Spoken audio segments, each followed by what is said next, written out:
Fala, meu povo, como é que vocês estão? Eu estou muito empolgado para mais um papo que a gente vai ter aqui no Tech Faz Sentido sobre tecnologia, inovação, tendências. E eu já vou começar aqui pedindo para o Bruninho fazer a introdução dessa pessoa e também já pedir para o pessoal que está em casa aquele papel de sempre, Bru. Com certeza. Eu acho que, galera, não se esquece de se inscrever, mas assiste o conteúdo primeiro, porque a gente tá com uma pessoa aqui incrível, jornalista, certo? Certo? E eu Opa. vou deixar pra ele se apresentar melhor, porque o cara é top. Vai lá, Carlos. Pô, aí é complicado. Vou fazer a auto-introdução aqui no programa. Pô, gente, primeiro, obrigado pelo convite. Muito legal estar aqui com vocês.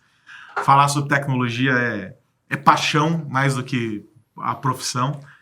E é isso, acho que eu sou jornalista. A essência do que eu sou é isso. Ah, o que você é? Você é diretor? Você é... Não, eu sou jornalista. Sou um eterno curioso. Ah, mas deixa eu dar uns detalhes desse jornalista aí. Então vai, pode por ser? favor, pode. Diretor de conteúdo da rede Jovem Pan News. Hoje o Carlos apresenta, os programas Tech News e Sociedade Digital do grupo Jovem Pan também. Isso. E conta um pouquinho também sua relação com o MIT, por favor, Carlos. O MIT, bom, primeiro que o MIT dispensa apresentações, né? É um dos templos do saber, né, e do desenvolvimento tecnológico, a casa da inovação. E eu sou, junto do André Miceli, que trouxe o projeto aqui para o Brasil, e do Rafael Coimbra, editor executivo da MIT Technology Review Brasil, a publicação mais antiga de tecnologia. Thomas Edison escreveu lá, então eu tenho orgulho de também escrever nas páginas enfim, tanta gente boa já escreveu lá. E a gente trouxe esse projeto aqui para o Brasil, vai fazer 3 anos agora, a gente trouxe no meio da pandemia, um bando de maluco, né? Mas tecnologia. É uma plataforma de conteúdo com foco em tecnologia, com foco em negócios e com foco numa discussão sobre como a sociedade pode e está cada vez mais se digitalizando. E a gente faz isso por meio de diferentes produtos. Eu brinco que é a possibilidade, pelo menos para mim, que estou dividido nesses dois mundos, de mergulhar na tecnologia de maneira mais profunda, porque na PAN esse mergulho não é tão profundo, porque o meu objetivo na PAN é diferente. O meu objetivo ao tratar sobre tecnologia na PAN é apresentar para as pessoas e quebrar alguns mitos, romper com alguns medos. Eu estava esses dias no evento de NFT que teve aqui na Bienal, foi muito bacana, e eu estava falando justamente sobre isso, sobre como o papel do comunicador, quando a gente escolhe falar sobre tecnologia, é o de desmistificar, é o de explicar para as pessoas o conceito, explicar o propósito da tecnologia para que o medo não se instale, porque o preconceito e o medo, eles vêm a reboque do desconhecimento. Sim. Então, a discussão é mais profunda na Technology Review Brasil e na Jovem Pan é mais introdutória, é muito mais de mostrar que esse mundo ele é possível e que ele está presente na nossa vida em todos os momentos e cada vez mais estará. Ainda para gabaritar um pouquinho mais aqui, tem alguns prêmios Comunique-se aí na sua bagagem também? Tem um Comunique, algumas indicações Comunique-se, e o especialista tem alguns, acho que 7, 8. Bem por aí, 2017, 18, 19 e 20. Então... E teve depois também. Teve mais, isso aí é o quê? Tô no seu LinkedIn. O descuido do LinkedIn tá velho, mas teve mais depois e é muito bacana. Então vamos para esse papo, que vem coisa boa por aí, né? Com certeza. Carlos, eu gosto de fazer essa pergunta, mas agora eu tô bem curioso. Como a tecnologia entrou na sua vida ali no momento Carlinhos de ser? Então, o meu pai, eu sou curioso, meu pai era muito mais. Aliás, eu adorei aqueles bonequinhos ali tocando jazz e tal, eu sou apaixonado por jazz. Acho que não vai ter como pegar muito bem isso aí, né, Cabide? Mas, enfim, eu vou pegar mostra não, que agora eu acabei com o enquadramento, o Brunão já tá bravo comigo. Então, olha lá, adorei. Esses bonequinhos... O meu pai, ele trabalhava com... Eu tenho uma Big Band, tenho uma orquestra de cobre, toda miniaturas, onde eu acho que eu vou comprando os pedaços, vou montando a minha orquestra, eu bati o olho ali.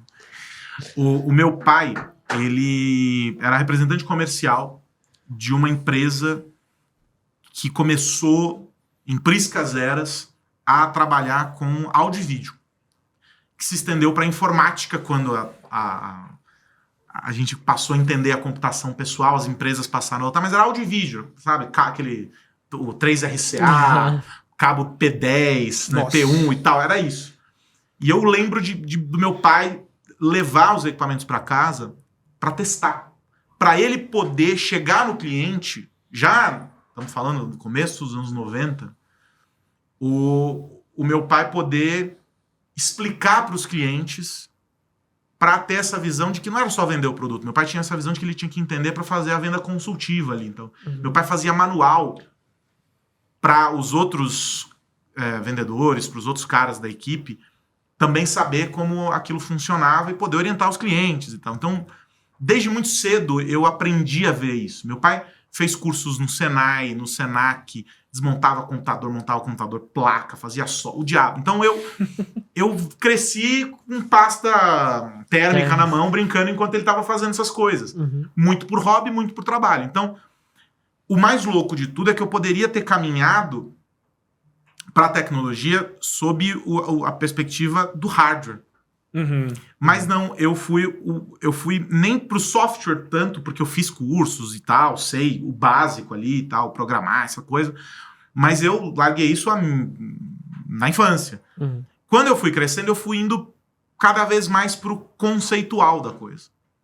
Então, eu sempre soube que eu queria ser jornalista, que eu não queria trabalhar na tecnologia em si. Mas foi um feliz encontro quando eu já na PAN, ainda no meu primeiro estágio, na verdade, eu fui trabalhar com biotecnologia. Eu trabalhava com uma agência de conteúdo, escrevendo sobre biotecnologia. E depois, quando eu fui para a PAN, eu comecei a cavar espaço na reportagem para falar sobre. Então, eu criei a editoria tecnologia ali como repórter, quando eu entrei, porque eu pentelhava muito a chefia para poder falar sobre esse assunto. Então eu consegui unir essa coisa que estava dentro de mim ali, que eu gostava, eu sempre li muito, sempre fui assinante da Info, lembra da Info Exame e tal? Cara, eu tinha tenho até hoje, acho que minha mãe deve ter jogado fora, porque eu tô na casa dela, né? Mas eu tinha essas revistas, porque eu peguei essa paixão do meu pai. Então, tudo isso já estava ali comigo. E aí eu acabei unindo esse mundo com o jornalismo mais adiante. E contador de histórias também, aí pelo que a gente tá vendo. Gostei da narrativa, com uma pergunta aí já conseguiu trazer a ilustração do... Eu dou aula de storytelling, tem que saber fazer, né? Senão, se eu não souber fazer... Não, eu acho legal que, assim, um dos maiores desafios da tecnologia, no meu ponto de vista, é a comunicação. Porque nem todo mundo entende. E o jornalismo tem um papel fundamental em relação a isso. Como que é pra você esse desafio? Posso dizer pra você que o maior desafio da humanidade é a comunicação, não é só da tecnologia. Com certeza. E eu vou puxar a sardinha pro meu lado, porque eu dou aula disso para executivos de tecnologia. Que legal. Eu dou aula no MBA lá no IDESP.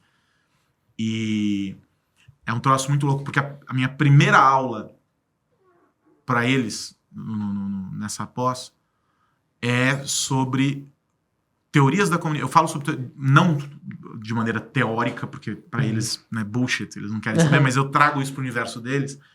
Eu falo sobre teoria da comunicação, eu vou buscar os meus professores lá, o professor Luiz Mauro, eu cito um livro do professor Luiz Mauro lá da Casper e tal, cito outros pensadores da comunicação, para mostrar para eles que a gente precisa, antes de qualquer coisa, antes de dominar o nosso universo técnico, a gente precisa dominar algo que é básico, que é nosso enquanto indivíduos. Sim. Que é a capacidade de se comunicar. Eu mostro ali que a gente se comunica na barriga da nossa mãe. Eu explico que o processo de comunicação é a validação e o reconhecimento sobre o outro. Total. Então, quando a gente entra nessa ideia da comunicação aplicada à tecnologia, a gente descobre que existe um mundo aí, um vácuo causado não pela tecnologia, nem pela comunicação ou pela falta dela, mas pela falta de outros elementos que são deficientes ali na nossa formação, enquanto indivíduos, enquanto sociedade, que impede que as pessoas compreendam. E se eu não compreendo, eu nego aquilo.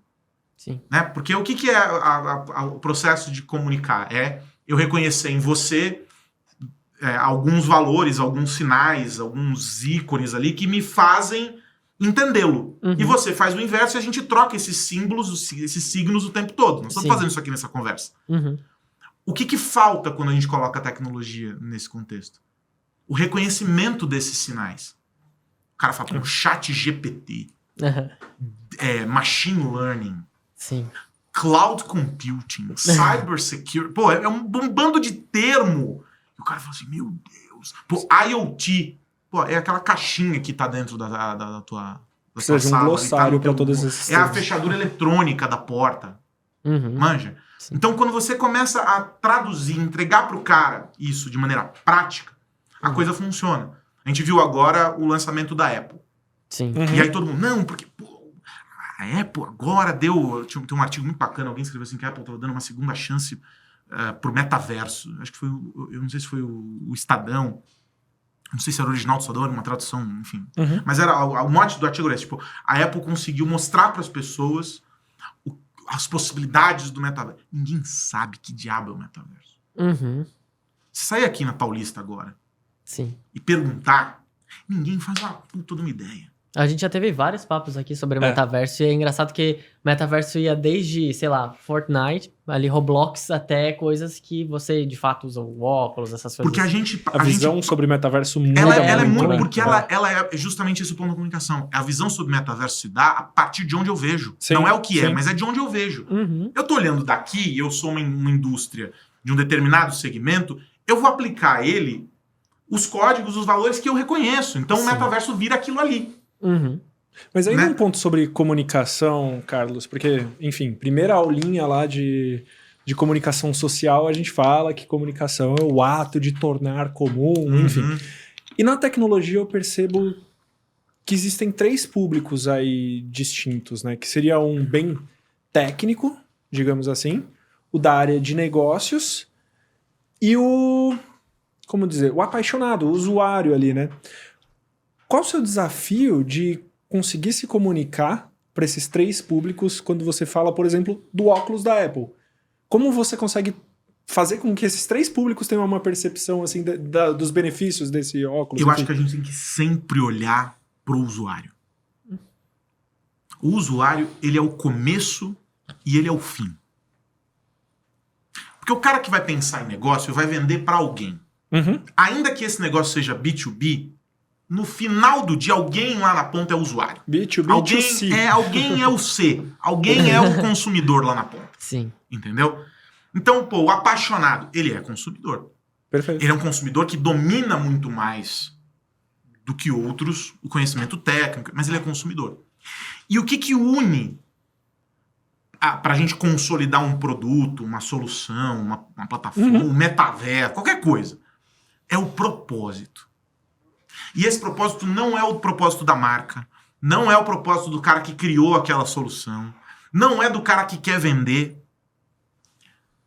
Esse aparelhinho aqui, ele virou o que virou, porque quem pegou ele na mão e passou a usar, o João, o José, a Maria, passou a usar, encontrou um propósito para aquela caixinha, para essa caixinha aqui, no dia a dia. Que inclusive faz ligação, né? Que eventualmente liga, né? Então, o consumidor é que determina o sucesso ou o insucesso. Se a gente não olhar para ele e não conseguir traduzir esse propósito para ele, esquece. Vocês lembram do Blu-ray? Ele morreu por quê? Porque ninguém entendeu. Porque ele estava numa fase de transição do mercado, que tinha muita coisa acontecendo, e ele não conseguiu, como produto, se provar suficientemente valoroso para o consumidor. Porque o cara olhava e falava assim, pô, eu tenho o DVD já. Mais Qual que é a barato. diferença? Né? E aí, do nada, o outro que já era um early adopter já estava mirando a saída da mídia física pro digital. E ele olhava e dizia assim, porra, eu já superei o DVD, estão me dando o DVD 2.0 e eu já quero aquilo ali que é mais interessante. Ele esvaziou-se de propósito.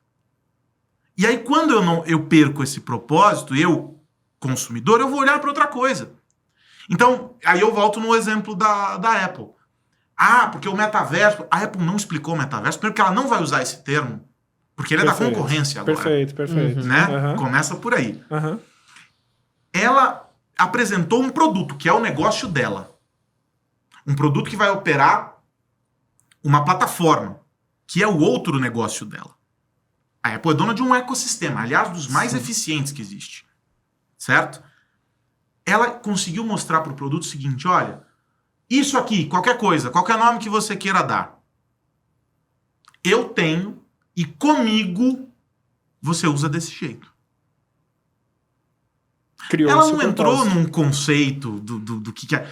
Agora, se isso que ela entregou, o que ela apresentou e vai começar a entregar, vai ao encontro daquilo que os usuários percebem como valor para o dia a dia deles, são outros 500. Isso aí a história vai dizer. Eu já descobri há mais de uma década cobrindo essa área, que a gente não faz apostas certeiras em tecnologia. Não queima a língua, não, cara. As verdades, elas se esgotam e mudam muito rapidamente no mundo da tecnologia. Sim. Mas o que a gente pode ver como tendência aqui é que a Apple pegou e fez exatamente o que ela fez com outros produtos, com outros segmentos. Ela viu o que o mundo estava fazendo, colocou a lente de aumento dela e falou assim, peraí, como eu vejo este mundo? Ela foi lá, remontou as peças e entregou a mesma coisa, só que diferente. Ela fez o storytelling dela para aquilo. Porque há poucas semanas antes do lançamento, a Meta também tinha anunciado o produto, né? Sim. Uhum. Então, ela só fez do jeito Apple de fazer. Sim. Não fez só que quando ela faz isso, né, ela vai ao encontro do quê? Do C. Ela vai ao encontro do consumidor. Perfeito. Ela vai buscar esse valor. E todo mundo, e aí esse é o meu desafio como jornalista, e eu fiz isso no programa, eu e o André fizemos isso no programa, a gente propôs essa reflexão, que é o seguinte, o que falta entre essas duas coisas, entre a Apple e o consumidor? Os desenvolvedores. Os devs agora precisam começar a trabalhar para justificar essa ideia que ela propôs, materializando como uma entrega eficiente de valor para o cara ali no dia a dia. Porque senão é só mais uma bugiganga. Uhum. Porque no fim do dia a tecnologia é isso, ela é mais uma bugiganga. Que pode ser útil ou pode ser inútil. Porque tudo é tecnologia. O garfo é uma tecnologia, a faca é uma tecnologia, a colher é uma tecnologia. A caneta. A caneta. A folha de sulfite é uma tecnologia. Sim. Perfeito. E aí eu posso pegar todas elas e eu vou encontrar um propósito, um valor. Eu tenho, né? Da mais rudimentar e analógica a mais complexa e digital. Mas elas têm que ter propósito, elas têm que se conectar com o consumidor. Então, a minha perspectiva, e aí eu, depois dessa falação toda, eu falo demais. Depois dessa falação toda, a minha perspectiva não é olhar nenhum deles, é olhar o consumidor e entender como cada um deles vai entregar propósito para esse cara. E eu preciso fazer isso também.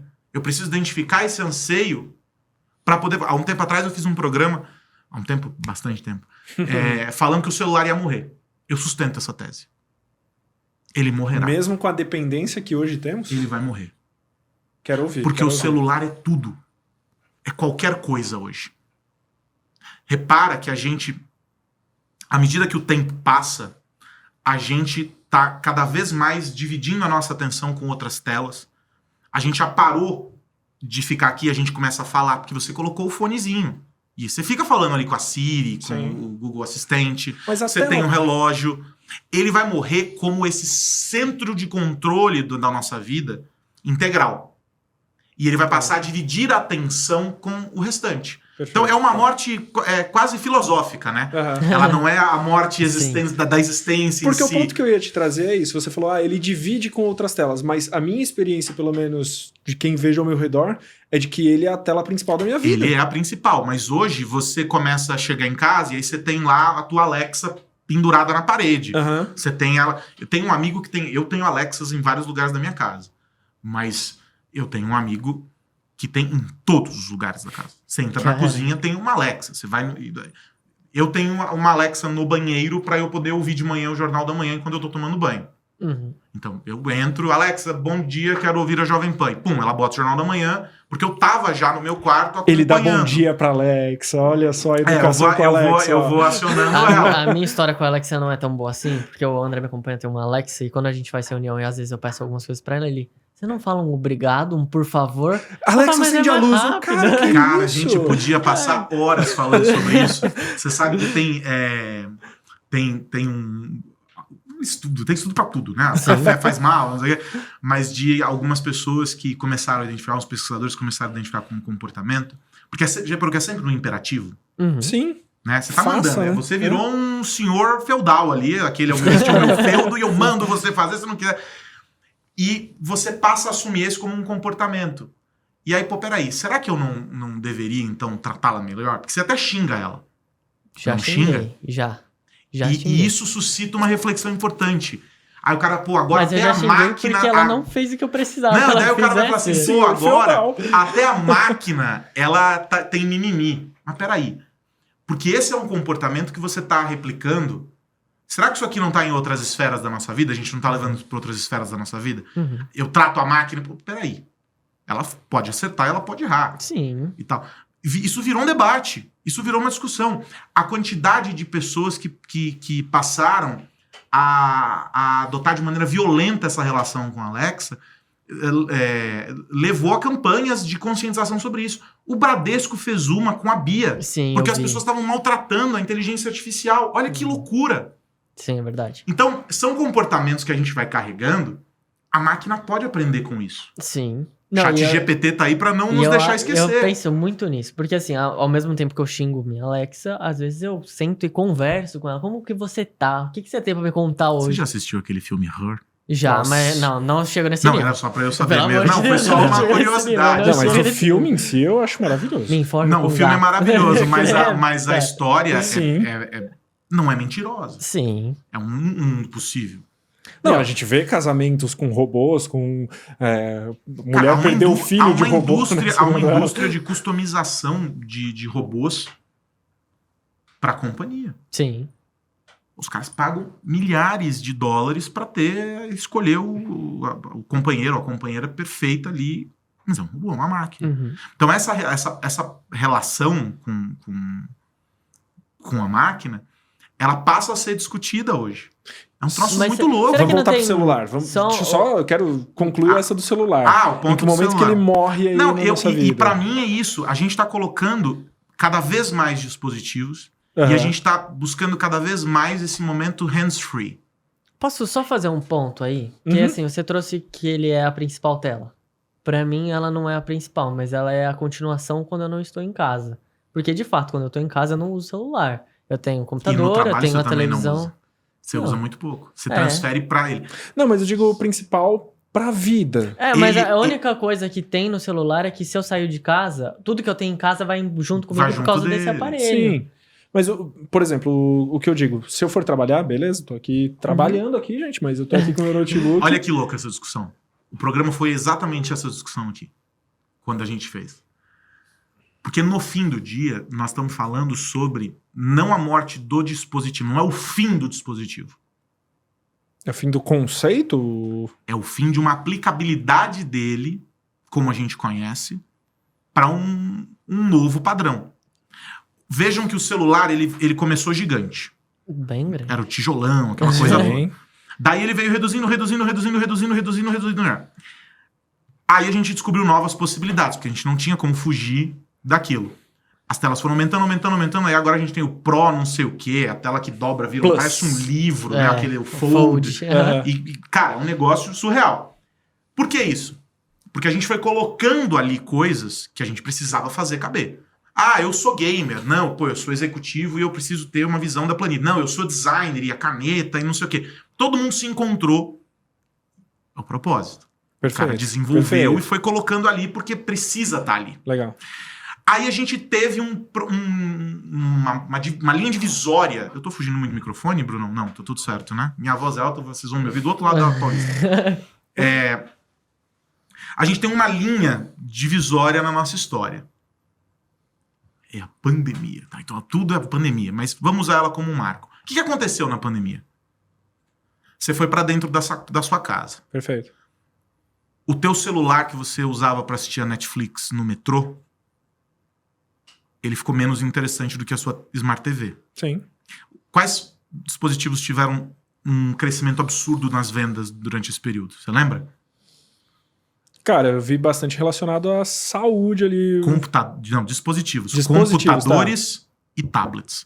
Que vinham caindo, segundo o IDC, segundo o Gartner. Tablet também? Também. É? Eles Curioso. cresceram, porque a molecada precisava estudar, e o pai não tinha como dividir o computador que ele estava trabalhando com o Perfeito. filho fazendo a aula. Eu sou um exemplo disso. Eu comprei um tablet por conta da pós, porque eu não queria ficar sentado na mesa, porque eu já ficava sentado O trabalhando. dia inteiro, você precisava ter uma outra opção. É, eu falei, queria quero mais tá mobilidade indo- pra estudar. E aí Então eu comprei um veja, tablet. a gente Legal. foi estimulado, foram vários momentos que foram nos levando a perceber isso. Daí a galera começou a ficar sozinha. e elas começaram a falar mais com os assistentes pessoais. Eu não tenho de cabeça os números, mas se a gente procurar, nós vamos achar esses dados, porque eu tenho tudo aqui, ó. É só uma máquina, tá tudo guardado. A Amazon identificou que as pessoas passaram a interagir mais com a Alexa. O Google identificou essa interação e, mais importante, o padrão da interação mudou. Você acabou de falar aqui pra mim. Eu converso com a Alexa. Eu ia comentar isso, que eu vi esse dado, eu não sei se é exatamente o mesmo, mas a Alexa deixou de ser uma assistente virtual para ser uma companhia. Uma companhia virtual, né? Fala-se de aumento de relacionamento. A última atualização que eu vi que a Amazon fez de uma funcionalidade da Alexa é literalmente replicar a personalidade de uma pessoa que existiu através da identificação de voz e tudo mais. Meio que um deepfake com áudio. Tanto que o exemplo que mostra é de uma avó que ficava com o netinho lendo histórias e ela morreu. E aí a Alexa, de ouvir a voz dessa avó, mesmo que seja por minutos, ela consegue reproduzir. Ela reproduzia. Sim. Então o menino chegava pra Alexa, lê a história como se fosse minha avó. E ela replica a voz desse menino. Posso trazer uma curiosidade? Já que o celular, você comentou sobre isso, com assistentes virtuais, com ChatGPT, com Watson, enfim, com diversas tecnologias, a Siri, no modelo que ela está hoje, ela tá com os dias contados? Pra mim, a Siri tá superada. Mas eu não sou usuário dela. Tá. E é muito louco isso. E aí é isso que eu tô dizendo sobre a ideia do celular.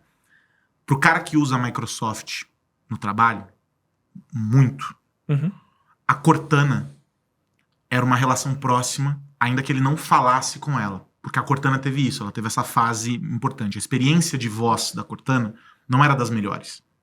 Até porque a Microsoft não tinha a presença na vida cotidiana, e aí é o mobile que dá isso, que o Google e a Apple têm.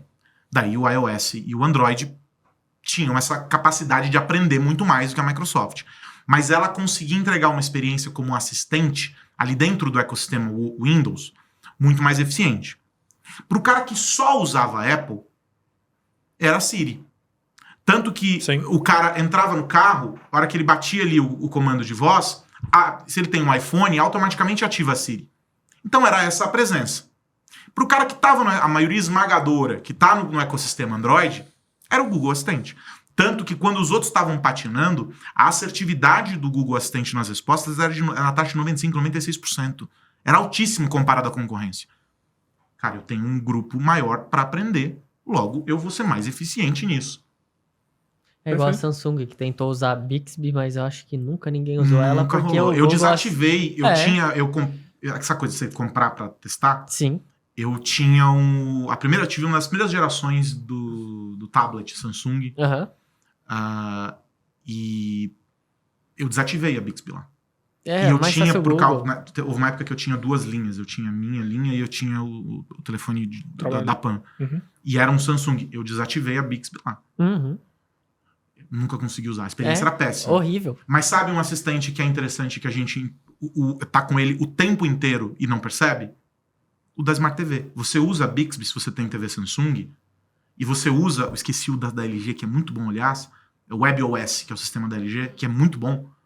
Você usa esses assistentes e você não percebe. Por exemplo, na LG, a Smart TV, você seta ele para vários tipos de alerta. E você preseta. Você faz o mesmo na Samsung. Então, você tá vendo lá um filme num ATT.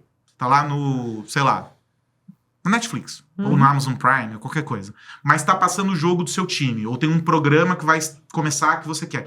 Ele tá lendo a programação, pegando informações em vários lugares, e ele fica jogando pop-up de notificação para você. Ele automaticamente corrige imagem. Por exemplo, eu pego um filme muito antigo na TV. Sei lá, um Telecine Codes lá, certo? Daí aquela imagem ruim. O que a inteligência artificial faz? Ela pega aquela imagem, aquele áudio, e ela colore de novo, em tempo real. Sim. Isso é um assistente, ninguém tá vendo. Isso acontece com os games também, é bem legal. Eu não tô pedindo pra fazer. Sim. Tá sendo feito, já tá configurado. É uma forma de assistente. Sim. Ele não tá no celular. Eu não estou interagindo com o celular naquele momento. Então, a pandemia é o jeito mais fácil da gente exemplificar isso, mas acontece o tempo todo. Porque para entrar em alguns prédios, você tem um sistema de automação. Isso não está no celular. Ah, mas eu até uso o meu celular. Você até usa o celular, mas se você não precisa usar, se você não quiser. Você pode parar em frente à câmera, ela vai fazer a leitura e você segue.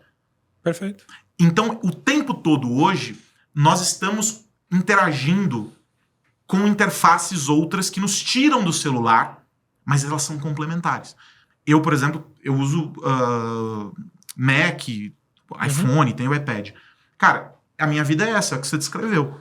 Eu tô trabalhando, por exemplo, eu vim aqui no caminho, que eu cheguei aqui no prédio, me pediram um negócio. Eu rapidamente abri porque eu já tenho no celular e eu consigo acessar. Eu vejo tudo que tá no meu computador, que tá em cima da minha mesa lá na redação, aqui. Uhum. E eu trabalho com 2 telas. O meu iPad é a extensão da tela Sim, do Mac. isso é muito bom. Fico trabalhando e arrastando de um pro outro. E eu consigo trabalhar assim. Perfeito. Mas só que se eu levantar e sair e for pro meu carro, eu já tô no sistema da Jeep, que não é mais... Eu podia ficar falando marca, eu tô falando... Tranquilo, tudo bem, vamos lá. Tamo aí. Tô exemplificando, né? Perfeito. Que tá lá, mas é o CarPlay porque tá conectado ao... Sim. Mas só que você já tá em outra interface, não é mais o seu celular, é o multimídia do seu carro. E isso passou a ser determinante para a indústria automotiva, por exemplo. Eu tava conversando com o Alex, que é o nosso colunista lá de auto, e tava falando para ele que eu fiquei sem carro uns dias, e aí eu peguei alugado, assim, né? Sim. E não tinha o carro igual ao meu. E há uma razão muito simples, não é frescura. Eu tenho 1,90 m, peso 1 tonelada. Se eu não tiver espaço, eu não consigo dirigir. Eu fico parecendo um senhor incrível, sabe? Eu sei, Então, exatamente o que você né? tá falando, que eu também tenho 1,90 m. E daí, eu, precisava de um carro grande. Não tinha um modelo parecido com o meu, aí me deram de uma outra montada. Eu nem lembro qual era o carro, achei tão péssimo. Aí se você odiou o carro... Não, eu cheguei onde eu queria. Eu odiei a interação com a parte digital do carro. Ergonomia tava tudo bem? Não, era o carro grande, o tamanho mais ou menos um pouco menor do que o meu, automático, tudo certo. Olha a minha loucura, eu odiei, eu fiquei 4 dias com o carro. 4 dias. Mas o fato de, ao tocar o meu telefone, eu ter que atender o telefone aqui, porque o botão lá, a interface lá era ruim, não respondia do jeito que eu queria na interação, a sincronização não é... E não é que eu sou uma pessoa que não sabe usar. Veja, imagina quem não sabe usar. O cara nunca liga. Sim. Eu fiquei pensando, por exemplo, sei lá, meu tio, que tem um carro igual ao meu, e quando eu entro no carro dele, eu sinto diferença porque ele não setou Configurou, o carro né? dele do jeito que eu chego perto do meu carro, se ele tá ligado, automaticamente meu celular entra no... Ele põe o carro, sabe? Sei. Mas beleza, são usuários, Usuários. com experiências diferentes, né? Eu fiquei pensando, olha isso. A minha experiência com o carro tá baseada não só na questão automotiva. Ela tá baseada também na minha experiência digital. No quanto eu sou capaz de interagir com o que eu preciso ali dentro. Perfeito. E não é pelo celular. Porque eu posso colocar no meu carro um chip e o multimídia vira um computador. Sim. Então, é nesse sentido que eu falo sobre a morte do celular. Porque a gente cada vez menos está precisando dele.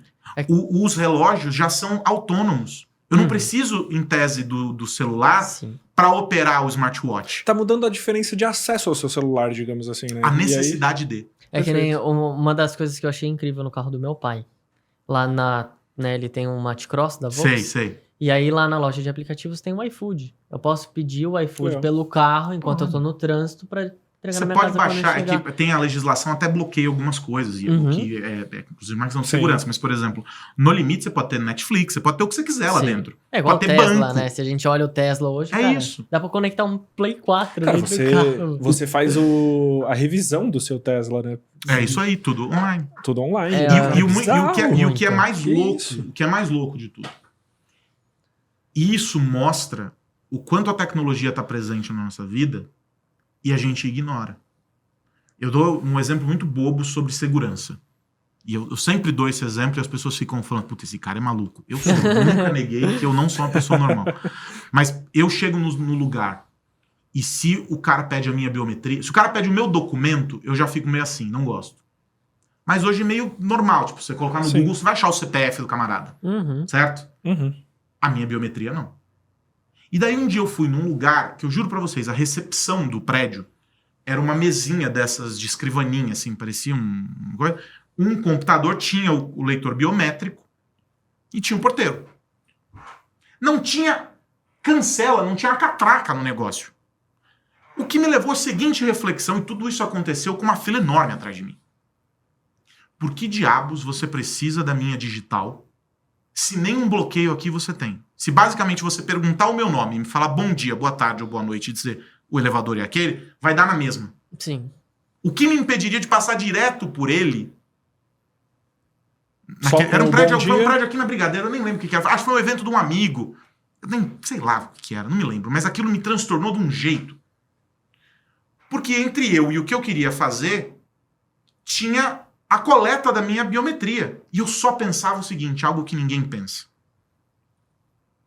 A hora que o cara pede pra você colocar o seu indicador, eu só pensava, qual é o dedo que desbloqueia a minha conta no Itaú? No caixa eletrônico. Verdade.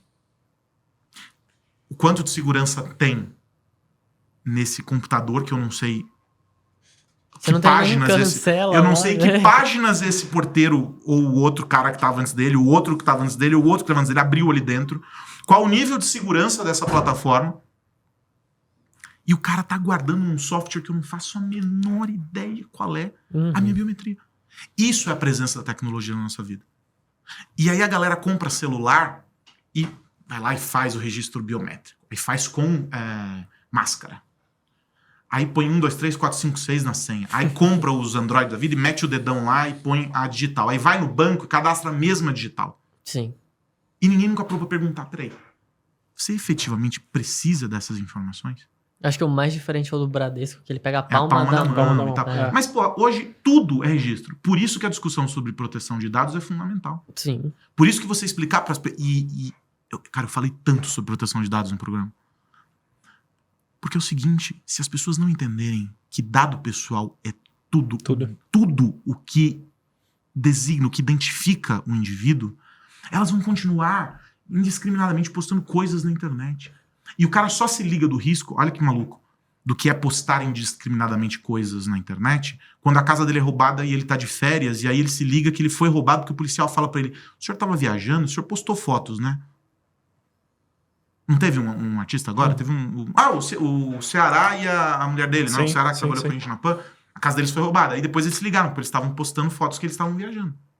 E a casa foi roubada. Teve um rapaz também que ficou bem famoso, que ele ganhou um carro do pai quando fez 18, e aí ele tirou uma foto na frente da casa com o carro, com placa do carro Com e a tudo. placa da rua Tudo. Nossa. sinalizada ali. Todas as informações que E eu tá não tudo precisava. lá. Então, veja que a presença da tecnologia, e aí a gente deu vários exemplos físicos, e agora a gente tá falando de coisas que são só digitais, que não estão materializadas em produtos. É muito grande na nossa vida. Então, falar do peso do celular numa sociedade como a nossa, em que a maioria esmagadora das pessoas tem o primeiro contato, a maioria esmagadora talvez hoje não mais, mas uma parcela significativa, muito, muito importante mesmo, da nossa população, tem o primeiro contato com a internet num celular de entrada de alguma fabricante, com uma internet 2G turbinadinha, que ainda tem muita região do Brasil, falar sobre o fim do celular parece ilusão. Porque é coisa de bolha, é coisa de quem tá aqui como nós, Sim. na capital econômica do país, na principal avenida do país, num prédio legal, com um estúdio cheio de tecnologia, vivendo a vida que a gente vive. É a bolha. Mas isso já está acontecendo e a gente está rompendo essa fronteira. E a gente está levando isso para limites muito importantes e que suscitam discussões muito sérias. Por exemplo, e dentro da escola? O uso do Porque se a celular gente ou está não. falando sobre o celular desaparecer na nossa vida cotidiana, mal comparando, a gente está vendo também os livros e os cadernos sumirem. Que peso tem o celular desaparecer na nossa vida cotidiana porque outros gadgets, outros devices estão entrando, e o livro e o papel e a caneta e o lápis saírem da presença ali, da formação dos estudantes. Então, essas coisas todas, elas convivem e acho que é o nosso papel aqui, como comunicadores, discutir isso e mostrar para as pessoas, mas não com o viés do medo. Não é dizer assim, olha, seu filho com menos de 5 anos não pode usar. Se eu falar isso, um pai dá um tapa na minha cara no restaurante, porque a única coisa que faz a criança parar é o iPad ali na mesa, né, com um vídeo qualquer lá do Sapo Não Lava o Pé, em looping, e aí os adultos conseguem conversar porque, pô, a molecada tá distraída. Mas esse é um momento de uma existência que se dá nas 24 horas do dia. Esse é o tipo de discussão, manja? E Carlos, você comentou durante sua fala aí algumas vezes sobre você usa tal coisa e nem percebe. Você tem assistente na TV e você não percebe. Não tem um lance da usabilidade, CX mesmo, assim, da tecnologia, que quanto menos você percebe, melhor ela é? O que você acha disso? Eu acho isso foda. Porque, assim, de novo, a minha cabeça é sempre o que o consumidor quer. O quanto isso é importante pro cara. Eu não uso relógio inteligente. Mentira, eu uso pra correr. Apesar Aquele momento e pronto. Porque é o propósito pra mim naquilo. Perfeito. Eu sou um cara que é o seguinte, eu sou hipocondríaco. Eu vou na farmácia pra ver as novidades. Imagina se eu tiver... Não, eu sei falar. Eu chego na farmácia, tô ali na prateleira, não sei o que. Esses dias eu tava lá, eu olhei pra vendedora e falei, pô, mudou de novo a embalagem? A mulher ficou me olhando. Tipo, ela acompanha, sabe? Então, assim, imagina eu ter um aparelho que foi grudado no meu corpo, aferindo sinais. Eu vou enlouquecer. Então, eu decidi que o propósito daquilo não se encaixa na minha vida. Só que pra correr eu preciso daquilo. Eu falo pra Carol, a treinadora, eu brinco com ela. Eu falo assim, Carol, o meu objetivo é divertir. Eu não vou virar corredor profissional, eu não vou emagrecer porque eu como e bebo feito um javali. Não vou mudar nada, mas eu quero me divertir, quero que aquilo me faça bem. Falei, o caminho pra me fazer bem é eu conectar isso com as coisas da minha vida. A minha nerdice é algo inerente à minha existência. Eu falei, como é que eu faço? Ela falou, pô, você vai gostar de ver os números, você vai gostar de ver a performance. Então, por mais que eu seja absolutamente relapso, eu falto um mês e volto, não sei o quê, mas quando eu tô ali na fissura daquilo, eu fico acompanhando. Pô, essa vez foi aqui, e o gráfico, não sei o quê. Gamificação. É isso, e o relógio tá ali pra aquele momento. Entendeu? Então, pra mim, tem essa relação. Eu fico sempre pensando nessa coisa. E quando você não percebe que tá ali, é muito legal, mas é também muito perigoso. Porque pra eu fazer isso, pra vocês fazerem isso, é algo que é até divertido, porque a gente passa o dia inteiro pensando sobre. Né? Vocês estão aqui todo dia mergulhados, ou recebendo gente diferente aqui, e discutindo o assunto, e falando, e não sei o quê, sendo forçados a perceber essas coisas. Eu o tempo inteiro tô falando com fonte, tô conversando, tô lendo sobre, tô recebendo os artigos dos nossos colunistas lá na Technology Review, cada um com um tipo de insight, cada um me tirando da zona de conforto. Tem horas que eu paro nos artigos que eu tô editando e falo assim, caramba, não tinha pensado nisso. Aí eu vou começar a procurar o que o cara falou. Às vezes pra ver se o cara não tava me ter um puta migué num negócio que eu achei que era genial, e outros porque eu fiquei realmente interessado. Então, o ponto é, como diria o Emílio, pro afegão médio, não saber que a tecnologia tá ali é bom e é ruim. Às vezes muito mais ruim do que bom.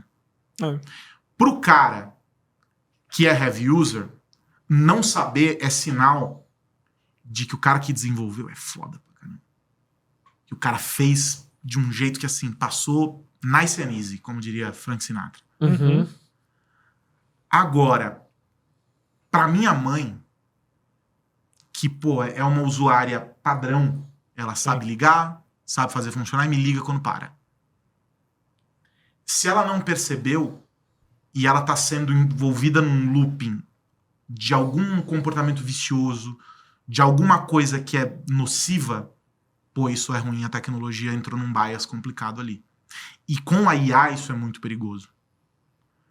Eu gosto do TikTok. Hoje, se você falar assim, qual que é a tua rede social preferida?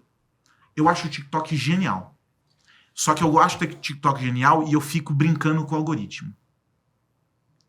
Então, tem dias que eu fico forçando o algoritmo a me entregar coisas. Pra ver se ele vai ficar me entregando. E aí, quando eu só uso o For You. Quando ele começa a me entregar, eu falo, agora eu vou sacanear. Vou lá na busca e ponho outra coisa, eu fico carregando o vídeo daquilo até eu bagunçar.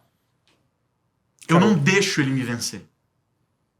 É como o Waze. Eu sigo o Waze? Óbvio.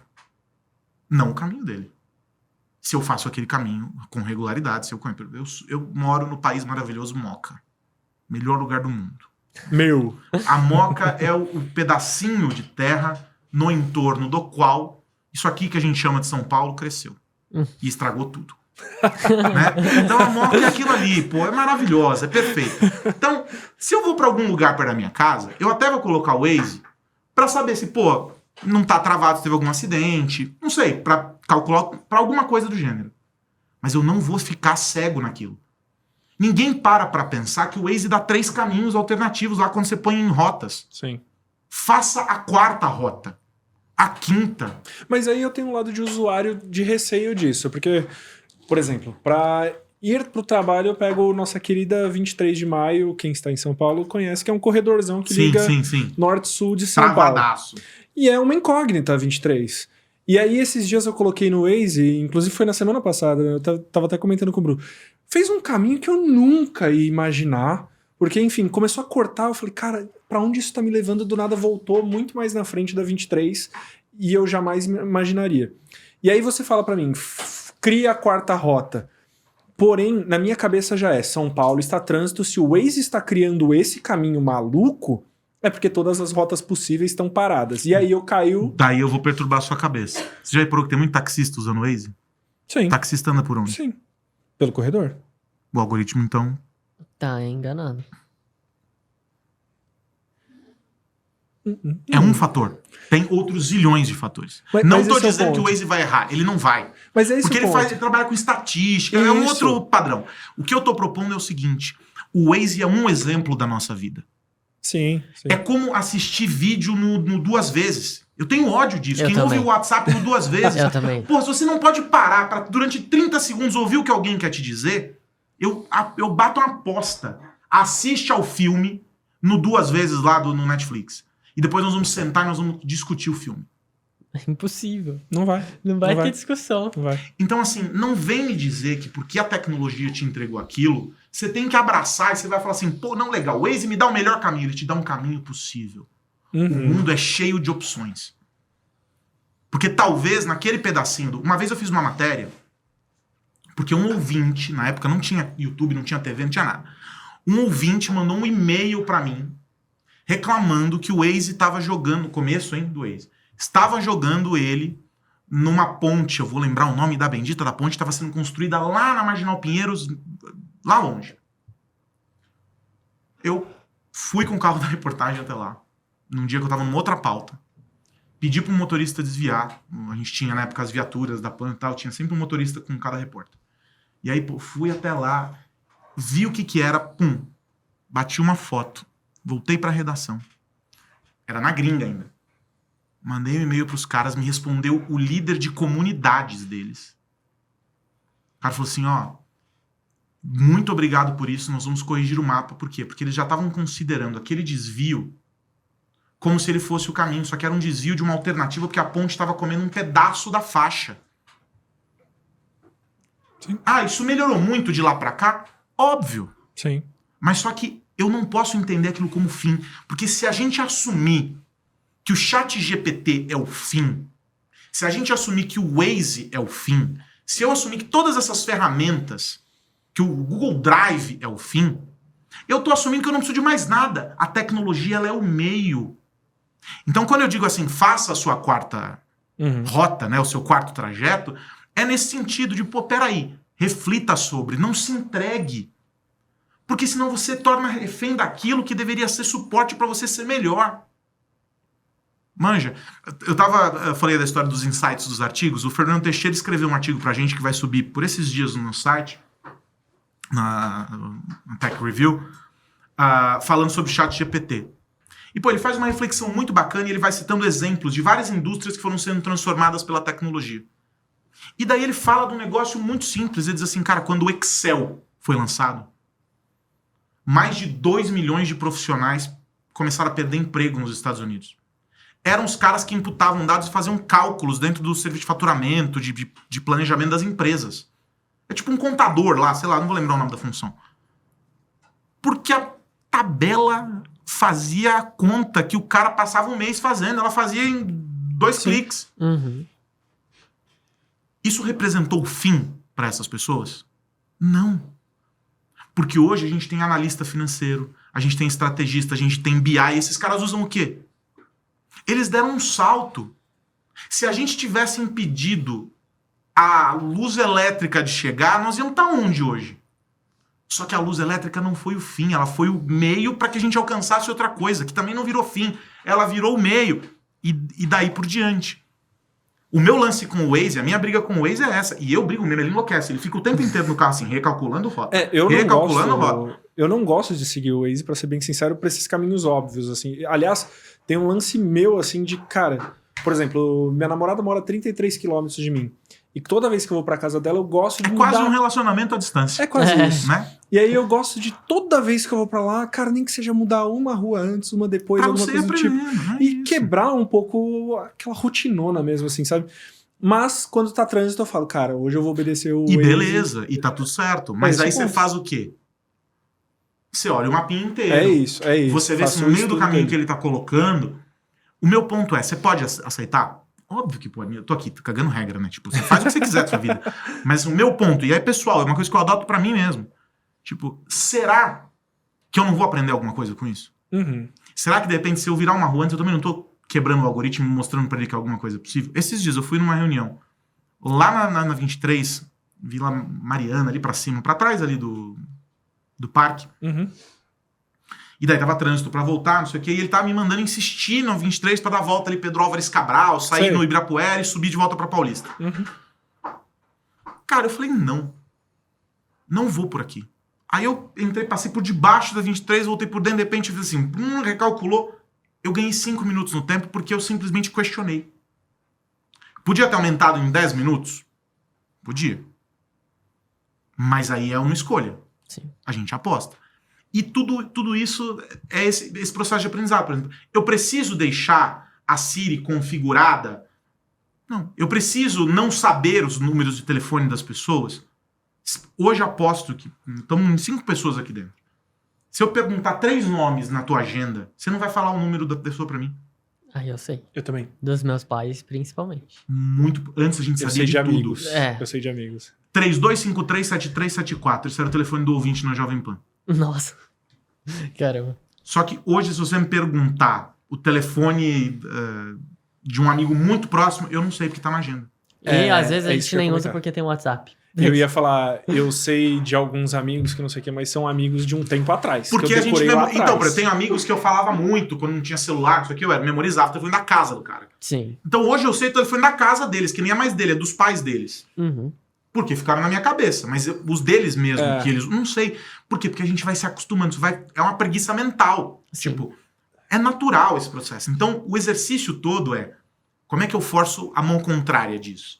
E Carlos, até pensando um pouco, você comunicador aí em tecnologia, eu percebo, tem um lance que eu gosto de falar, que quando eu era criança, cara, ou eu ia até a pessoa para dar parabéns no aniversário dela, ou ligava para a pessoa e eu percebia que tinha um contato Um ali valor mais ali, próximo, esse tipo de coisa. Hoje as pessoas se marcam numa foto ali e dão parabéns dessa forma. Muitas vezes nem se fala. Pois é. E isso sempre me trouxe uma frase que eu ouvi e comecei a replicar para minha vida, de que quanto mais ferramentas a gente tem para se comunicar, menos profunda é essa comunicação. E aí eu comecei a questionar isso várias vezes. Será que é verdade? Cara, eu queria ouvir de você. O que você acha disso? Posso até trazer um ponto? Vai lá. Um ponto legal, assim, que pode entrar pra reflexão. A gente se conhece há 1 ano, tem uma amizade da hora. A gente só tem uma foto junto. Tirando as do podcast, a gente só tem uma Mas foto, assim. eu gosto muito. Porque a gente tá É ali o na meu experiência. estilo de vida também, o meu daquele também. negócio de, cara. Pra quê? Mas tem gente também que tem eu um pouco conheço do... que é só foto e menos presença. E também tem um lance do... Mesmo quando vai postar, eu gosto um pouco da filosofia. Primeiro vive e depois posta. É isso aí. assim, sabe? Ou aquela frase que virou comum agora, né? E fora dos stories, você tá com. Mas essa história da distância, dá pra citar a filósofa Anitta. Vocês conhecem a filósofa Anitta? Contemporâneo. A filósofa contemporânea. Ela não tem uma música aí que diz assim, a tela fria desse celular? Ah, mas é dela? Não, é de sertanejo. Não Pera sei aí. de quem é, mas Ah. a dela é dela. Ela participa disso? É dela, Ela eu não sei o nome vou da pesquisar música, aqui, mas ó. é a tela fria desse celular, a música. A frase é... Abertura, Anitta e Projota. Como é, sabe o refrão Não, todo? peraí, gente. Canção de Matheus e Cauã. Sua foto não vai me esquentar. É isso, ó. A tela fria desse celular, Mas só ver vamos sua dar os foto créditos. não vai me esquentar. Ela participa, mas é Matheus e Cauã aqui, Ah, é um gente. sertanejo. Pronto. Mas enfim, o mérito nem é esse. Mas a filósofa Anitta, porque ela fala isso, e um dia eu tava... Olha que louco. Né? Um dia eu tava no carro, e tava tocando essa música no rádio. Entrou essa música no rádio na época que que lançou e tal. Cara, e eu travei nesse refrão. Eu usei isso em aula já algumas vezes. Porque a tela fria desse celular, só ver sua foto não vai me esquentar. Olha que louco isso. E aí depois vem Te Quero ao Vivo e a cores aqui. Olha só. Uhum. Porque veja só, a gente foi baseando a nossa vida numa presença que é esvaziada de presença.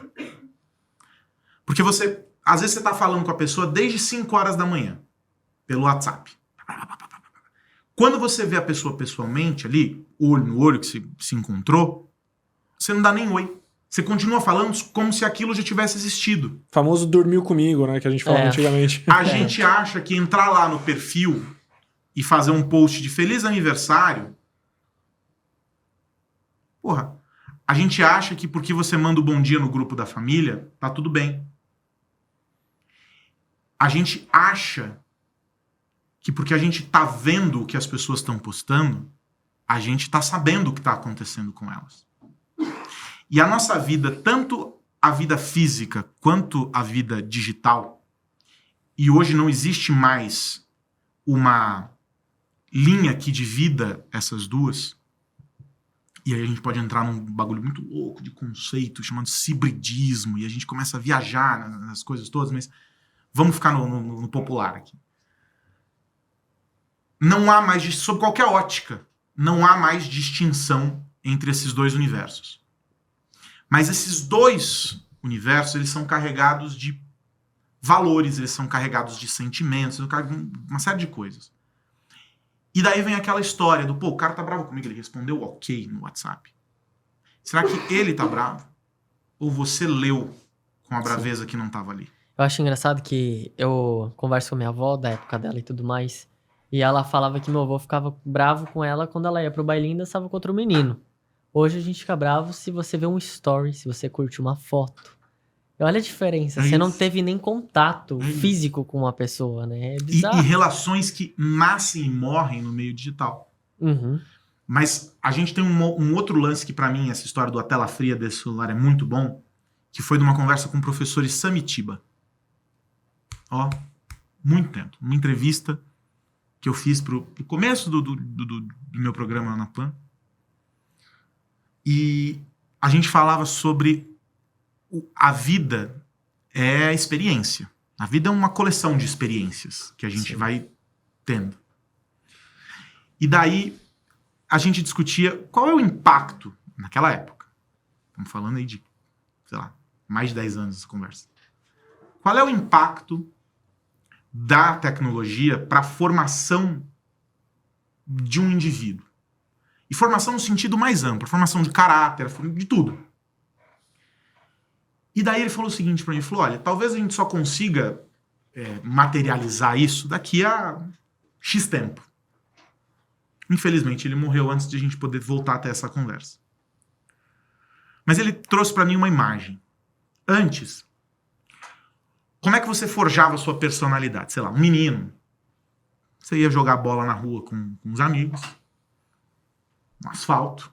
Uhum. Fazia o gol com o chinelo. Ou tijolo. Ou qualquer pedra, ou qualquer coisa, um lado ou outro. Você saía num encontrão, batia no outro, você apontava o dedo na cara, você empurrava, você xingava, você firmava a posição, você se acuava. Tudo isso é o quê? Isso é experiência. Isso te dá uma dimensão sobre o que é ser, sobre o que é existir em um universo que tem o outro. Isso define parâmetros que você vai adotar em relação a limites para você e por aí vai. Hoje, você olha para as ruas, elas são cada vez mais hostis. Uhum. Mas você vai para os condomínios, por exemplo, eu moro num prédio, meu condomínio é tipo esse tipo condomínio clube que chama, que tem 2 quadras, tem um monte de criança, né? Então, às vezes você tá lá no final, eu chego à noite, você tá no apartamento, e o meu apartamento é virado pro outro lado, então felizmente eu não fico na gritaria toda. Mas da janela do meu quarto é possível ouvir uma das quadras. E aí um dia tava uma gritaria, eu falei, nossa, será que eles estão jogando? E eu saí na janela e fui olhar. Estavam todos sentados, gritando ao celular, provavelmente jogando alguma coisa juntos. Eu achei que os gritos eram de jogo na quadra, mas eles estavam na quadra jogando no celular. Ou nos celulares. Uhum. Jogando FIFA, né? E daí, olha que louco. Que experiências você tira como indivíduo se o encontrão é virtual? Se você não sentiu a dor de um chute, de uma chuteira que veio por cima da bola, se você não sentiu a maldade do outro para tentar te derrubar, ou a mão estendida e o olhar de arrependimento e o pedido de desculpa de quem te derrubou, se você não vibrou porque foi você que deu aquele chute, você carregou de energia e de significado aquela bola, ou o passe, o olhar da colaboração com o outro. Sim. Porque tudo... Bom, eu tô descrevendo algo que eu fiz pouquíssimas vezes na vida, porque eu não sou um atleta, mas eu jogava bola lá muito mal e porcamente. Tudo isso ajuda a gente a desenvolver aquilo que a gente é. Tudo isso hoje vem cada vez mais desaparecendo e a gente está substituindo essas experiências por outras experiências. Perfeito. Então, o lance a tela fria desse celular é basicamente isso. Ela é fria porque ela é fria pela distância, porque não tem o toque, mas não é o toque só o toque do amor, como ela quer colocar na música ali. Uhum. É o toque da presença do indivíduo, de você se sentir abraçado por alguém num dia triste, e não só alguém que coloca um coraçãozinho quando você publica um emoji ou uma frase pseudo-intelectual da internet para expressar a sua tristeza. Sim. Uma das coisas que mais me pegou, assim, que até os meus 17 anos que eu tava ali no ensino médio, todas as minhas amizades eram presenciais. Então, vamos fazer uma coisa? Bora. Ia pra casa, reunia 5 pessoas na casa de uma, na casa de outra. Minha infância inteira, minha adolescência sempre foi assim. E aí eu comecei a questionar, porque hoje eu vejo principalmente, você pega nas redes sociais, tem muito adolescente, querendo ou não, também falando sobre isso, que, a melhor coisa é a amizade madura, que você não se fala por muito tempo, mas quando se fala tem a mesma conexão. E aí eu fiquei me questionando se isso de fato era amizade, se era a vida adulta, se era a tecnologia. Que raios é isso? Porque eu já tive amizades assim, tipo, não se fala muito tempo, manda um oi no WhatsApp, a conexão é a mesma. Mas eu prefiro muito mais quem tá aqui do meu lado trocando ideia do que esse tipo de amizade, E eu lembro que, não sei se você viveu essa fase, Bru, desencontro de gerações aí, mas eu lembro que tinha uma época que, cara, molecada ficava o máximo junto até o horário que pai e mãe falavam, voltem pra casa. E aí a última frase é, entra no MSN. É isso aí, continuava se falando. É isso aí, sabe? É que assim, eu morei no interior, então tive meus períodos de brincar na rua. No ICQ.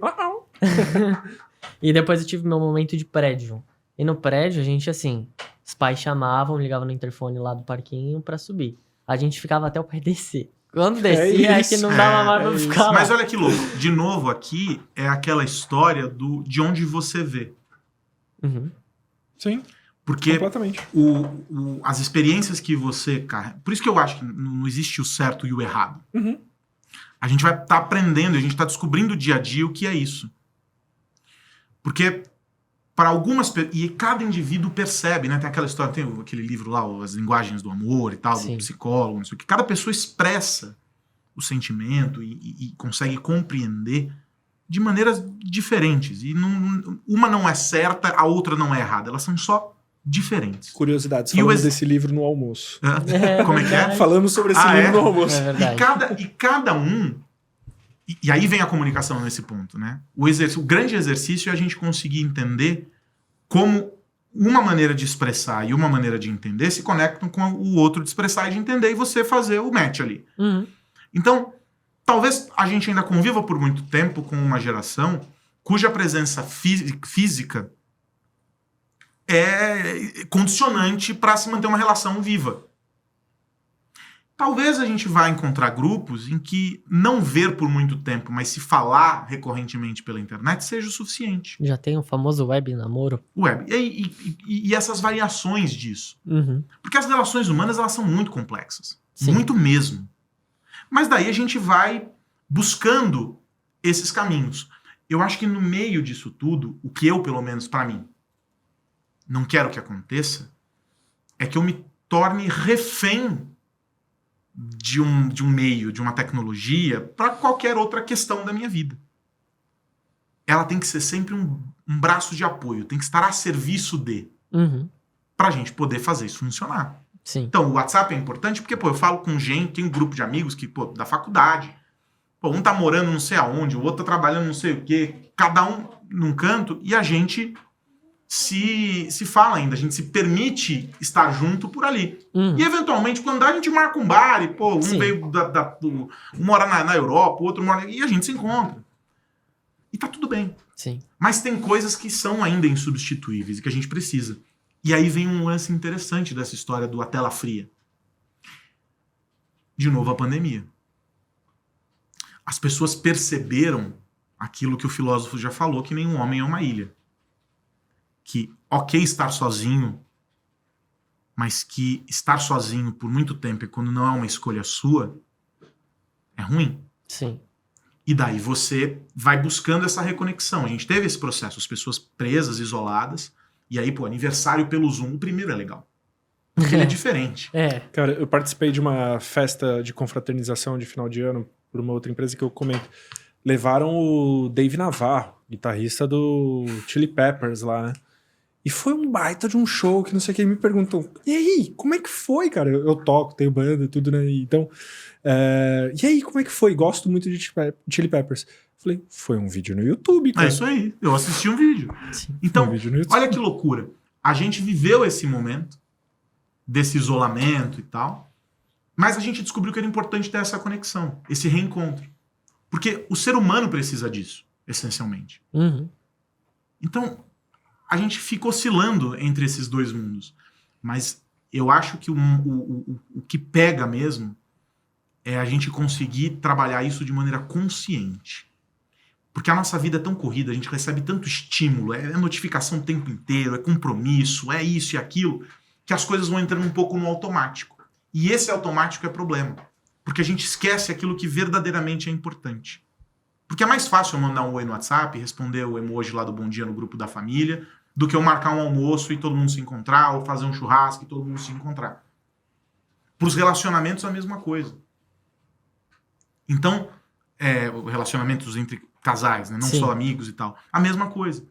Porque é importante você entender de maneira consciente, quando você está colocando a tecnologia, de que forma essa tecnologia está ocupando um espaço e se aquele era o espaço dela. Porque a tela, ela sempre foi e sempre será fria. Não importa se o cara vai colocar cheiro, se é imersivo, se o áudio é isso, se... Não importa. O ser humano é outra coisa. Carlos, posso trazer para um lado aqui de curiosidade mesmo da sua profissão, tá? Tecnologia, cara, o que a gente tá falando agora já tá ultrapassado amanhã, né? Sim. Muda o tempo todo. O tempo todo. E você se especializa num tema para falar sobre um tema que daqui uma hora já tá velho de novo. Como que é isso, assim? Claro, a gente percebe, você já falou que é um curioso nato, mas como funciona essa atualização no dia a dia, assim mesmo, sabe? Para estar sempre ligado a tendências e sempre ser um mindsetter, na verdade, né? Não um bebedor apenas, mas uma fonte, né? Cara, eu não sei, eu só não paro. Porque eu não fico pensando, isso aqui vai ficar velho.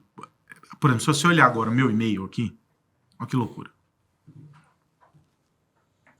É o do 516 ali? Ah, Qual não, que é? aqui, É ó. o embaixo. Ah, embaixo. Opa! 192.038. Meu Deus. E ele viu o nosso convite pra vir, hein? Ó, E ó. o WhatsApp também, ó. Quer ver? Aqui, ó. Menos de mensagens aqui embaixo. Eu tô próximo. 1218. E Eu, olha que eu limpei também. eu tenho uma questão que é muito simples. Eu vou guardando tudo. O meu e-mail, eu já sei lá quantos upgrades eu fiz de armazenamento do Gmail. Caramba. Porque eu leio. Hoje aqui na nossa conversa, tem coisas que eu tô citando que eu vi há um ano. Tem coisas que eu vi na semana passada.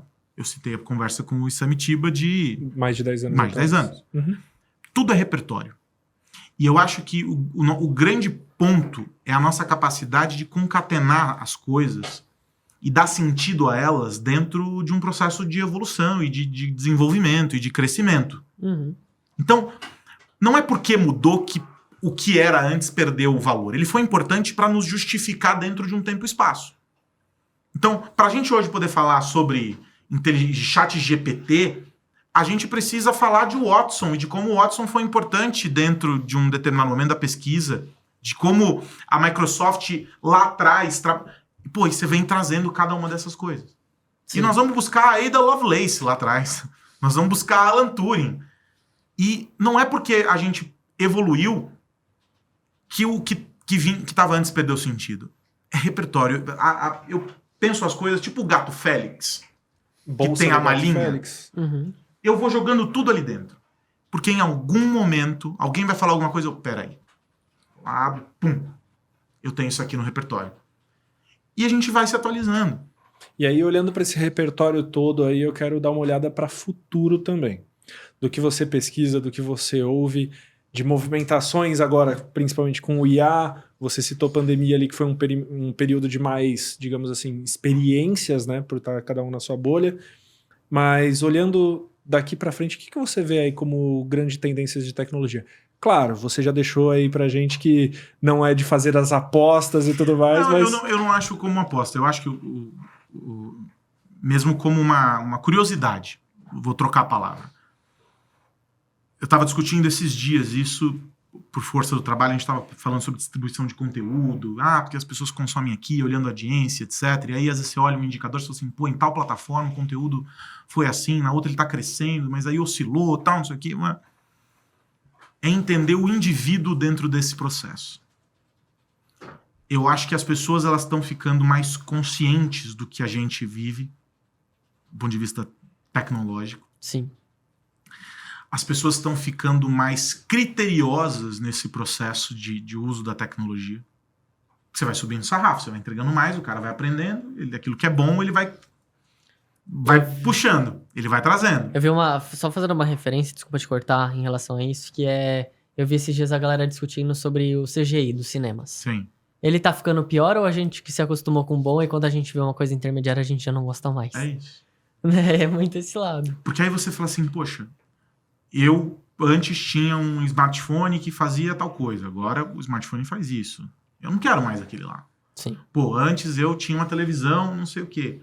Isso vale para tudo, no trabalho, com softwares que você usa. Então, eu estou absolutamente curioso para entender o que nós, enquanto sociedade, vamos definir como padrão para várias coisas.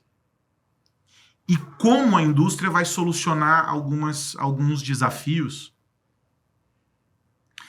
que já não são do futuro, eles são desafios do presente. À medida que a gente coloca mais tecnologia, a gente aprofunda as desigualdades.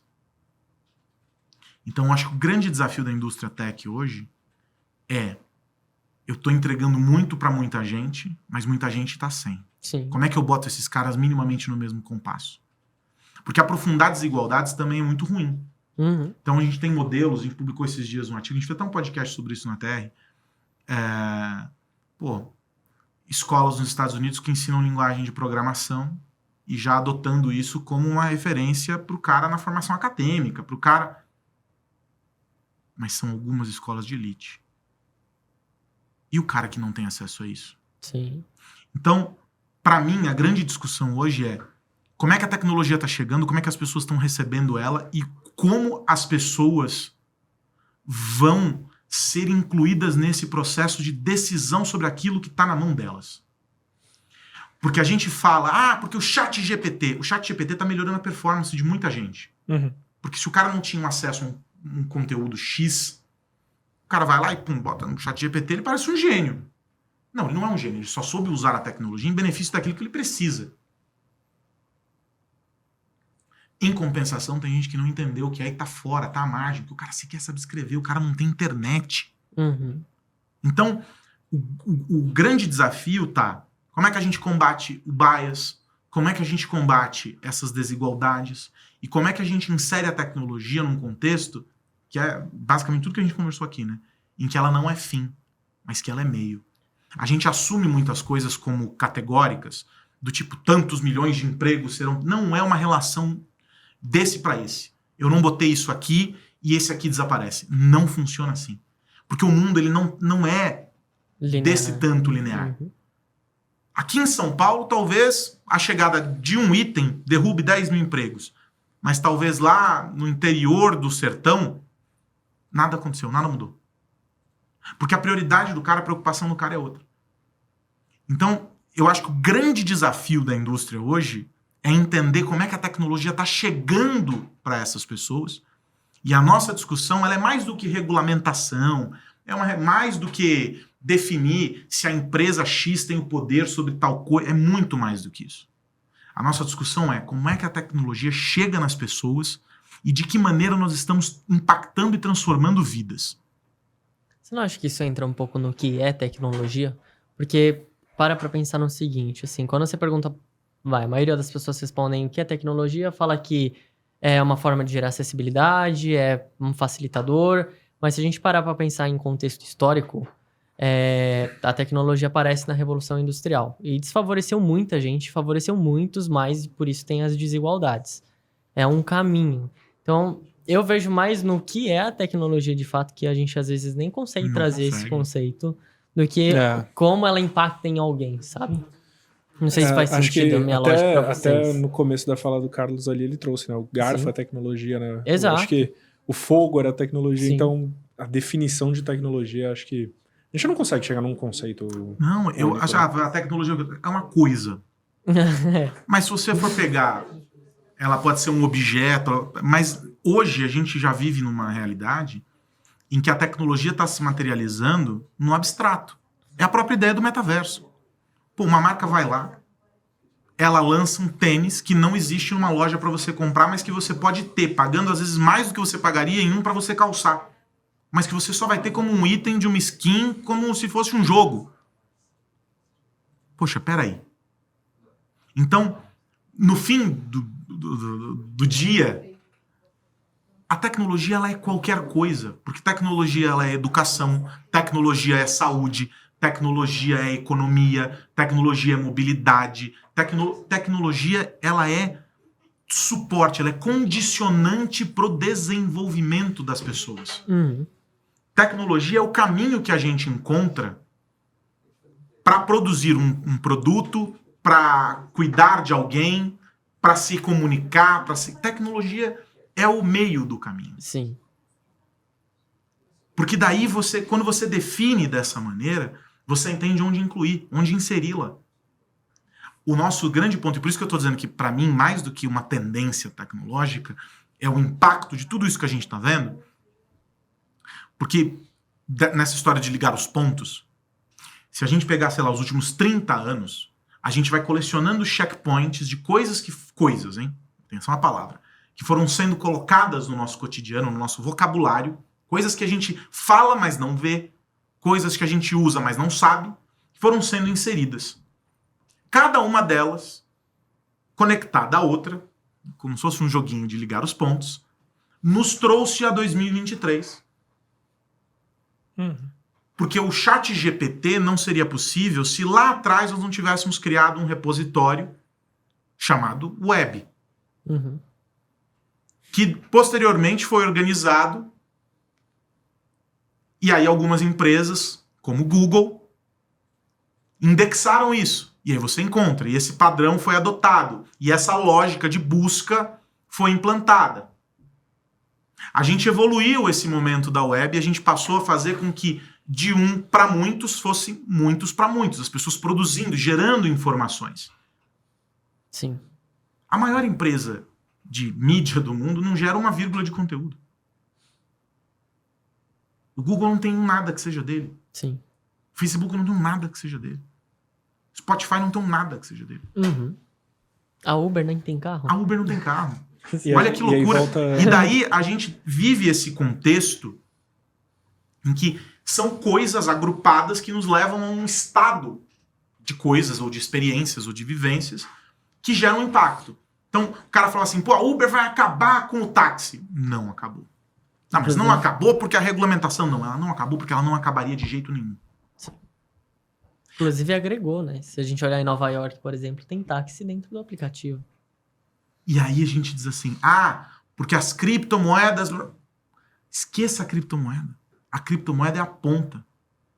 A jornada é o mais importante. A tokenização, a blockchain, os contratos inteligentes. A quantidade de coisas que a gente ganhou no meio do caminho, enquanto estava todo mundo falando de Bitcoin, é gigantesca. E as pessoas só ficam olhando, não, porque o Bitcoin era usado pelos criminosos. Não, peraí. Os cartórios aqui no Brasil estão desenvolvendo uma blockchain deles. Você acha que esse troço é importante ou não? Eles entenderam que alguém foi lá, criou um negocinho que não existe, porque vamos combinar que o digital é uma grande abstração, eu acredito que tá lá, você também acredita, tem um computador, botou aquilo, eu vi, legal. Certo? Uhum.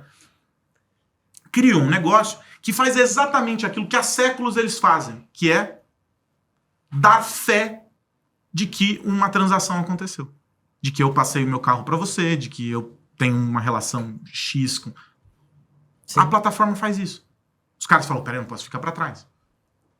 Então, é um amontoado de coisas. A gente mira um objeto, mas na verdade é tudo que veio por trás, é a construção. O metaverso só é o metaverso porque lá atrás a gente começou a desenhar, há sei lá quantos anos, o que hoje a gente está chamando de Web3. Uhum. O 5G é o meio do caminho para um desenvolvimento de um sem número de coisas. Sim. Porque a latência, esquece o jogo, esquece que eu cliquei aqui, matei o carinha lá, esquece. Nós estamos falando sobre comunicação, nós estamos falando sobre transmissão de dados dentro de uma planta de uma fábrica. Nós estamos falando sobre a revolução da indústria. Nós estamos falando sobre a revolução do agronegócio. A gente está falando sobre a capacidade de perder cada vez menos partes da produção por razões quaisquer que o produtor não pode controlar. A gente está falando sobre cuidar do meio ambiente colocando mais tecnologia no campo. Eu aumento a capacidade de produção sem precisar gastar 1 hectare mais de floresta. Uhum. E aí o cara fala assim, não, porque o 5G, a latência, o jogo. Não é.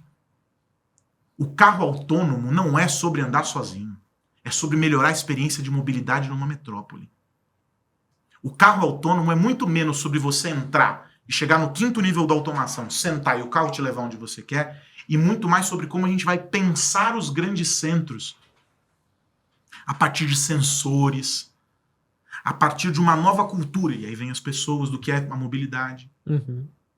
Porque quando você passa a entender mobilidade como cultura e não como deslocamento, você entende por que a pessoa, quando tem greve do metrô, ela descobre que a estação Tatuapé é do lado da estação Carrão, a menos 1 quilômetro. Sim.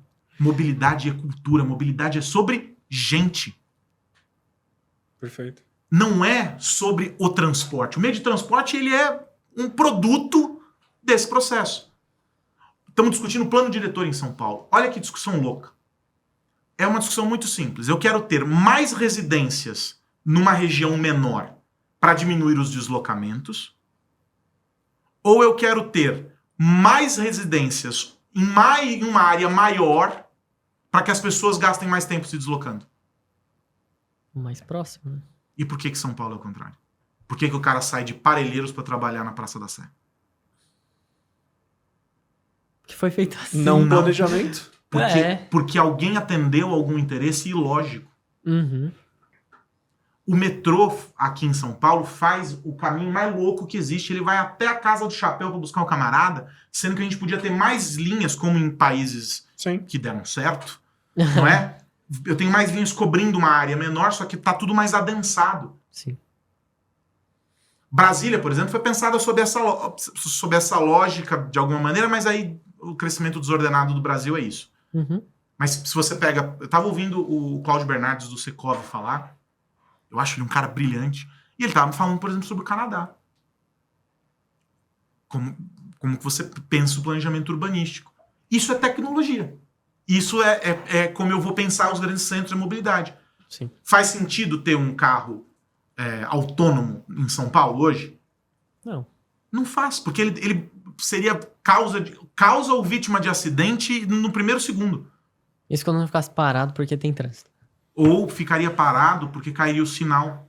Também. Porque a gente não tem capacidade de conectividade. Cara, Uhum. toda vez que eu pego a serra, que aí começa a passar nos túneis ali e perde a conexão do Bluetooth e da de música que tá tudo, tocando. qualquer Eu coisa. fico pensando, quanto tempo vai demorar pra gente Colocar uma antena aqui resolver dentro. esse problema? Um repetidor aqui. E o quão estranho vai ser eu falar pro meu filho que quando eu passava no túnel caía... É isso. Talvez, quando chegar no teu filho, o túnel nem exista mais. Você vai de Ivitol. Né? Mas é isso, porque a gente fica pensando as coisas sempre sob a ótica do macro. Não, porque as criptomoedas, o sistema econômico e a digitalização. Não, filho. É a tecnologia que a gente juntou e entregou para fazer isso aqui. O metaverso, as tecnologias que a gente reuniu e somadas elas nos entregam essa experiência. Sim. E aí tudo isso vai virando um troço muito louco. São pedaços e aí a gente olha o impacto no macro. Mas a gente esquece que cada vez que eu impactei muito um grupo aqui, alguém ficou para trás. Uhum. Eu acho que esse é o grande desafio da tecnologia hoje. Sim. É pegar essa galera que ficou para trás e fazer assim, ó, vem cá! E trazer minimamente para um espaço em que todo mundo possa conviver. Porque o grande risco não está na presença da tecnologia. Esse, para mim, é o ponto-chave da história. O grande risco está na ausência dela, em sombras. Porque se tiver todo mundo no mesmo movimento, as pessoas vão se encaixando, elas vão se ajustando. Você não falou da Revolução Industrial? Uhum. O cara foi se capacitar. Foi. A máquina chegou e o cara foi e ele começou a entender. Aí eu virei mecânico, e você vem. Muita gente perdeu emprego? Muita gente perdeu emprego. Mas elas foram forçadas a encontrar alternativas. Isso abriu novos mercados, isso desenvolveu outras coisas. Sim. Nem tudo é uma... Toda transformação causa ruptura, causa sofrimento, porque tira a gente do lugar. Então o novo naturalmente vai causar estranheza. Só que o novo tem que chegar para todo mundo. Se tem uma galera que fica fora, vai ser mais ou menos, mal comparando essa história da tecnologia, é como a nossa relação hoje com essas civilizações, esses povos que são muito ainda rudimentares. Sei lá, uma tribo indígena no interior da Austrália que não sei o quê, blá, blá, blá. Esse cara não compreende o nosso mundo. Sim. E a gente tão pouco dele. Porque a gente saiu em disparada e esse cara ficou. A gente tá fazendo isso tecnologicamente falando. A gente tá criando grupos que estão correndo e uma galera que ficou para trás. Então, o grande desafio é entender como é que eu pego essa galera e trago, e como é que eu pego essa aqui e falo, peraí, vamos todo mundo junto aqui. Uhum. Isso nunca vai acontecer dessa maneira. Mas eu minimamente preciso endereçar essa causa. A universalização é bullshit. Não existe. Eu universalizei o acesso à internet. Eu vou dar programação pro cara. O Marco Civil da Internet prevê a disciplina de educação digital. Alguma escola faz? Não que eu conheço. As particulares. Sim. Mas elas já faziam antes do Marco Civil, então não conta. Uhum. Entende? Cara, é muito papo pra um episódio só de podcast. Aí que tem que ter a continuidade com aquele outro nome que a gente tanto fala. Que é? Não pode falar aqui, né? Quero royalty, se eu falar aqui eu vou querer royalties. vai querer, vai cobrar. É. Enfim. Mas vamos lá, Bru. O que você traz de considerações finais, cara? Tô pensando numa pergunta, mas eu acho que meio que já foi respondida, né? Que é desse ponto de trazer as pessoas que ficaram pra trás. Talvez assim, pensando até mesmo na sua opinião, naquilo que você trouxe aqui. O que você aconselharia o usuário final em relação à tecnologia? Desconfiar De tudo. de tudo. Ok. Questionar. Eu acho que é sabe mais por nessa quê? linha do... Sabe por quê? Porque é muito fácil a gente aceitar as coisas como dadas, como prontas e beleza. Posso trazer uma ilustração? Até lá no começo do papo você falou que foi na portaria ali que tinha o dedo. Quantas pessoas ali passaram na sua frente que colocaram o dedo sem nem... Todas! Não é? Mas só enquanto eu tava ali, todas. Não, a gente teve até num outro papo aqui, num outro episódio, que a gente tava questionando quando você vai num café ali e precisa usar o Wi-Fi. Aí teve uma brincadeira aqui. Quando você não percebe o produto, você é o produto, né? E acho que é um pouco desse questionamento de, cara, qual a necessidade para eu entrar ali se era livre? É que nem carregar o celular nas entradas USBs que tem perdidas por aí. Vai saber onde isso tá conectado. Agora eu tô começando a ficar com medo de tudo também. Não, mas esse é o brincando. ponto. O desconfiar é isso, é você tentar entender, porque daí você não fica paranoico. Se Sim. você é desconfiar e não ter medo. Porque o medo ele é bom porque ele não te deixa fazer bobagem, mas Sim. ele não pode ser paralisante. E nessa relação com a tecnologia é isso. Seja Poxa, questionador. peraí. Será mesmo que eu tô colocando esse aparelho no meu pulso e ele tá aqui, ele tem um GPS e ele tá ligado à minha conta e ele não sei o quê, mas peraí, funciona como? É que nem Ninguém questiona. saiu um tempo atrás aí uma notícia, vamos dizer assim, em relação ao TikTok, que foi que você trouxe. Nos termos e condições que ninguém lê, Uhum. lá eles pedem autorização para rastrear tudo o que você digita no seu teclado dentro e fora do aplicativo. Então, basicamente, ele sabe a senha do seu banco. Talvez ele não saiba onde você entrou, mas ele sabe o que você digita. E vai saber em qual aplicativo, entende? Perfeito, perfeito. Meio Eu louco. acho que a gente tem que sempre tentar entender, questionar, porque é o que eu falei, para muita gente a tecnologia acaba virando o fim, Uhum. sabe? O último estágio. E não deve ser assim. Ela tem que estar no meio do caminho. Para você entender o que vem a seguir, porque senão você se encerra ali em você mesmo, sabe? Sim. Perfeito. Bom, de consideração final, eu queria fazer um pouco diferente aqui, até quebrar um pouquinho a parede, porque, Carlos, você chegou aqui no podcast como uma sugestão do Bruno Cabide, nosso produtor aqui, e porque vocês trabalharam juntos Trabalhamos juntos. na Jovem Pan. Então, Cabide, obrigado aí, porque você foi uma... Valeu!